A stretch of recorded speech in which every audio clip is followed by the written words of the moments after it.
This is the Betway Premiership log after match week 19. Orlando Pirates are still sitting at the top with 44 points. Mamelodi Sundowns come second also with 44 points. So there's only one goal difference between the two teams. Orlando Pirates has an advantage of one goal over Mamelodi Sundowns. Both team has played 19 matches and they have 44 points. So Sekhukhune are currently sitting third.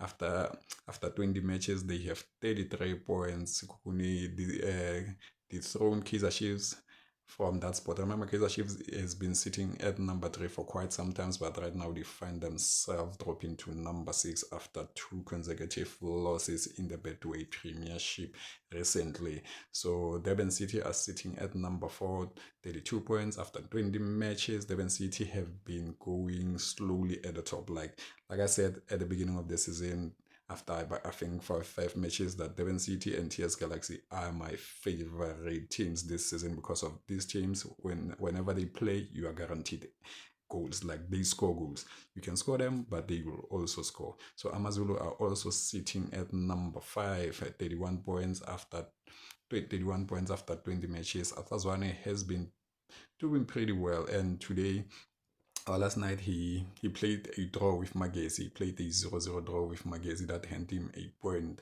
Kaizer Chiefs have dropped to number 6, 30 points after 18 matches. So Kaizer Chiefs has a game in hand. They haven't played their match week 19.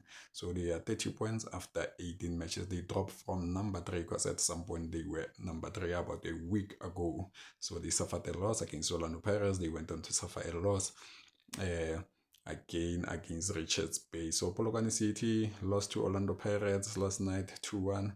They've dropped to number 7. Polokwane City is also I label them the dark horses. They are very quiet this season, but they are doing okay. They are not doing great. They are not doing bad. They're just doing okay.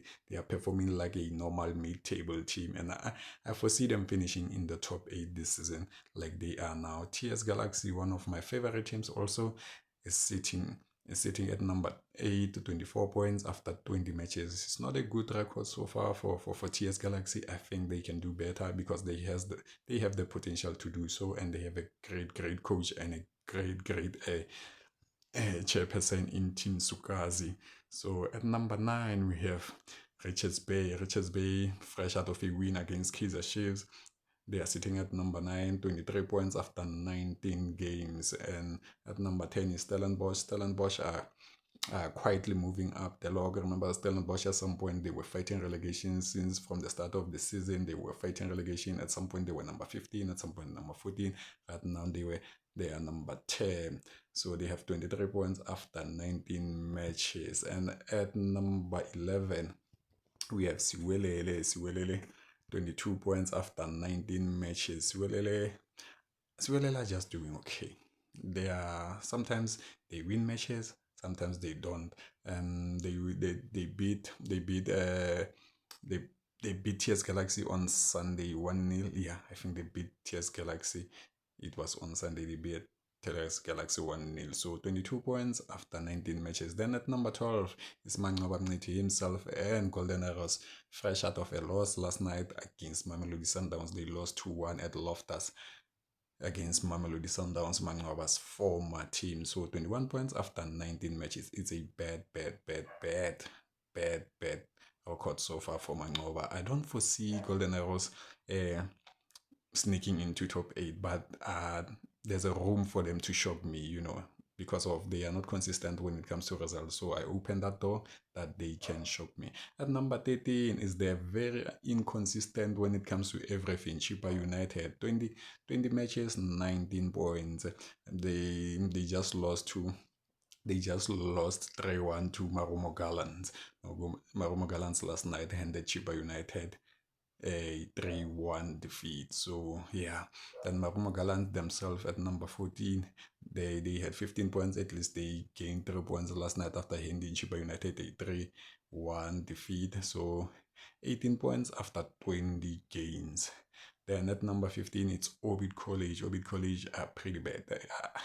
If Orbit College survive relegation this season, it will be a miracle. But hey, they also one of the teams that I open a room for them to shock me. But I don't foresee them surviving relegation this season. They will either go play the playoffs or they will be relegated straight to the NFD. Then Magesi at number 16, another relegation candidate, 13 points after 19 matches. So we have about teams from number 9. Actually, outside the top 8, all teams are currently in a relegation zone, because when you look at the points between number 15 up to number 9, it is not much of of a difference. Orbit College can win one match and they can be number 11 or 12, and Marumo Gallants can win one match and they can be number 10, So outside the top 8, most of these teams so are fighting relegation. Hence you see most of the team in the Betway Premiership. A team like Stellenbosch can win one match and they can shoot up straight into number 6. A team like Richards Bay can win one match and shoot up into number 7. Like the Betway Premiership this season hasn't really been so much. There hasn't been competition in so much, especially outside the top 3. The only teams that I can argue that they are competitive this season is Mamelodi Sundowns and Orlando Pirates. It's a two horse race this season. Other teams are not giving them any competition. As you can see at number 3, Sekhukhune 33 points, whereas both of the top clubs are at 44, meaning there's a 11 points gap between those teams. So the Orlando Pirates competition is Mamelodi Sundowns, and Mamelodi Sundowns competition is Orlando Pirates. And it will be like this till the end of the season. I can guarantee you, because it's been like this since the beginning of the season. Like I said, Kaizer Chiefs was number 3 at some point, but they were not a threat to both Mamelodi Sundowns and Orlando Pirates. And even Sekhukhune United, at some point, Sekhukhune was also in this position, but they were not a threat to the top teams. So that is that. And the Betway Premiership is a very defensive league. So an issue that we have mostly in this league is scoring of goals. Like teams mostly will win 2-1, 3-1, 1-0. You hardly see a match where a team lose 5-0. You hardly see a player scoring a hat trick in one match. Like hat tricks are very, very rare. Hat tricks are very, very scarce in our league. And when a player scores more than one hat trick in a season, it's like wow. But yeah, that is this. This is the Betway Premiership table after match week 19.